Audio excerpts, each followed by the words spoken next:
উপায়ন্তৰ হৈহে বস্ত্ৰ পৰিধান কৰি আছো। যিদিনাই ভাবো দুপাল পালকে দেৰিলৈকে শুম বুলি, সেইদিনাখনে দুকমুকালিতে সাৰ পাওঁ। ভাবিছিলো ৰবিবাৰৰ দিনটো অলপমান দেৰিলৈকে শুই থাকিম বুলি, পিছে ৰাতিপুৱা যিডালহে হেৰি ফটা গৰম দিছে নকৈছো আৰু। যেনি তেনি ঘাম বাহিৰ হৈ গৈছে। ভাবিলো এইডাল গৰমত বিচনাত গা গেলাই থাকি লাভ নাই। উঠি ৰুমটো অলপমান অৰ্গেনাইজ কৰি দুপৰীয়াৰ ভাত সাজ ক'ত মেনেজ কৰিব পাৰি তাকে ভাবি আছো। গৰমত কাপোৰে লণ্ড্ৰি বেগ ভৰ্তি হৈ গৈছে। এটা কাপোৰ এবাৰ পিন্ধি দুবাৰ পিন্ধিবই নোৱাৰা হৈছো। এফালে যদি খালী কাৰ্টুন, এফালে আমৰ গুটিটো, ঘড়ী, চাবি, মাইক, নাথাকিবলগীয়া বস্তু চব ডাইনিঙত। আনহাতে সখীয়ে মোক কনভেনচন মাইক্ৰৱেভ এটা গিফ্ট কৰিলে, কিন্তু থোৱাৰ জেগাৰ অভাৱত আজিলৈকে ব্যৱহাৰে কৰিব পৰা নাই। দিনটো থাকে বিচনাত আৰু ৰাতি হলে এখন চকীত। কোনোবাই যদি মোক LGৰ 1.5 টনৰ এটা এচিও গিফ্ট কৰিলেহেঁতেন। বাৰু কামবোৰ কৰি যথেষ্ট শক্তিৰ অৱক্ষয় হ'ল, আৰু শক্তি ঘূৰাই আনিবলৈ মই খাওঁ মোৰ favourite one and only Pro2 Grow ready to eat Bheem banana oats, যাৰ সোৱাদ আৰু সুগন্ধি আল্টিমেট। ইয়াক ৰন্ধাৰ কোনো প্ৰয়োজন নাই, মাত্ৰ 5 মিনিটতে ৰেডি হৈ যায়। প্ৰথমতে এটা বাটিত 3-4 চামুচমান ওটছ লৈ লৈছো। 60-70 ml উতলা গৰম পানী দি এবাৰ লৰাই মাত্ৰ 5 মিনিটৰ কাৰণে ঢাকি থৈ দিছো। 5 মিনিটৰ পিছত খাবলৈ ৰেডি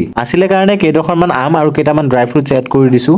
খাবা আৰু। দেখাত যেনেকুৱা ক্ৰিমি, খাবলৈও কিন্তু আল্টিমেট। অসমৰ ভীমকলৰ পুষ্টিৰে তৈয়াৰ কৰা এই ওটছটোত কোনো ধৰণৰ ৰিফাইন চুগাৰ ব্যৱহাৰ কৰা নাই, অথচ গুড়ৰ প্ৰাকৃতিক মিঠা সোৱাদেৰে ভৰপূৰ এই ওটছটোৱে আপোনাক এক্টিভ কৰি ৰাখে আৰু বহু সময়লৈকে পেট ভৰি থকাৰ অনুভৱ দিয়ে। প্ৰাকৃতিক মিঠা সোৱাদৰ বাবে প্ৰকৃত ক্ৰেনবেৰীও ব্যৱহাৰ কৰা হৈছে, আৰু লগতে এই ওটছটো 3 বছৰ আৰু তাৰ ঊৰ্ধ্বৰ সকলোৱে খাব পাৰিব। আৰু লগতে ই হৃদযন্ত্ৰৰ স্বাস্থ্যক সমৰ্থন কৰে। এই ওটছটো আপোনালোকে ফ্লিপকাৰ্ট, এমাজন নহলে তেওঁলোকৰ অফিচিয়েল ৱেবছাইট www.pro2grow.in ৰ পৰাও অৰ্ডাৰ কৰিব পাৰিব। আৰু প্ৰডাক্টৰ লিংক এই ভিডিঅ'ৰ ডেছক্ৰিপশ্যন আৰু কমেণ্টত পিন কমেণ্ট কৰা আছে, আৰু আপোনালোকে লিংক বুলি কমেণ্টটো কৰিব পাৰে। ওপৰে তলে দুখন ফেন চলা পকাতে পেটডাল পেলাই ভাবি আছো, কোনোবাই যদি দুপৰীয়াৰ ভাত সাজ খাবলৈ মাতিলেহেঁতেন। ফেচবুকত ষ্টেটাছ দিওঁতে চবেই মাতিলে, আমাৰ ঘৰলৈ আহা, আমাৰ ঘৰলৈ আহা। পিছে ঘৰটো ক'ত, এড্ৰেছটো নকলে আকৌ। মাথাটো বেছিকে গৰম হোৱাৰ কাৰণে ভাবিলো ফ্ৰিজতে মাথাটো গুজি অলপমান ঠাণ্ডা কৰি লওঁ। তেতিয়াই চকুত পৰিল 2-3 দিন পুৰণা অলপমান থপথপীয়া দালি আৰু নিজৰ ঘৰৰে ডবল এক্সেল চাইজৰ এটা কলডিল। খাবা আৰু এডাল এসপ্তাহলৈকে। গৰমত বনাই থাকিবলৈ ধৈৰ্য নাই কাৰণে ফুলকেইটা পিছৰ সাজলৈ থলো। ভাবিলো এই চেগতে বাচন কেইটাও ধুই লওঁ। মাঘ, ফাগুন, চ'ত, বহাগ, জেঠতে টেংকি পানী ইমান গৰম, আহাৰ, শাওন, ভাদলৈ ভয়ে লাগিছে। বাৰু গৰম তেলত কেইটামান নহৰু, কেইটামান গোটা জিৰা, কাঁচা ভজলুক আৰু পিয়াজ দি কলডিল আৰু আলুখিনি ভাজিবলৈ আৰম্ভ কৰিছো। কেৰাহীটোতো আজি পটককে খাবদি ধৰিছে। পৰিমাণ মতে নিমখ আৰু হালধি দি ভালকে লৰাই